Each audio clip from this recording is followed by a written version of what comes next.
Isa na namang bagong balita sa mundo ng boxing. Si Devin Haney, ang dating undisputed champion sa lightweight, ay muling gumawa ng ingay matapos magdagdag ng isa pang undefeated fighter sa kanyang target list. Ayon kay Haney, handa na siyang humarap sa kahit sino.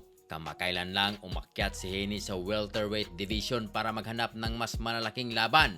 Hindi na raw siya limitado sa isang timbang at bukas siya sa pagharap sa mga top fighters sa kasalukuyang namayagpag sa dibisyon.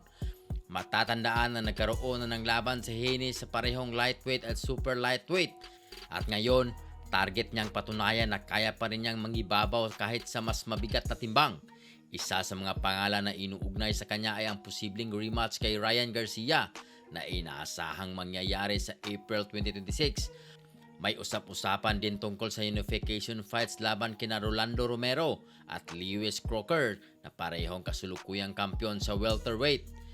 Nang tanungin si Haney sa social media tungkol sa posibleng laban kay Keishon Davis, direkta ang kanyang sagot.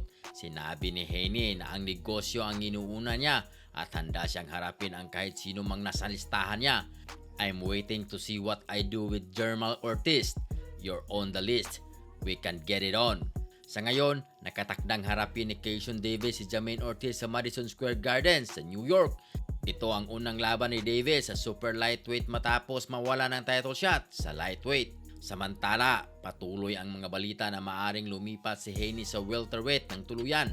Sa halip na habulin muli ang titulo sa 140 pounds, marami ang naniniwala na mas exciting ang mga posibleng laban niya sa mataas na timbangan. May mga pangalan ding lumutang tulad ni Teofimo Lopez at Shakur Stevenson na maaaring magbukas ng mas malalaking laban at mas malalaking kita para kay Haney. Kung matuloy ang mga planong ito, posibleng makita natin si Devin Haney sa ilan sa pinakamalaking laban sa 2026. Isa lang ang malinaw, hindi umaatras si Devin Haney at handa siyang idagdag ang kahit sinong undefeated fighter sa kanyang listahan.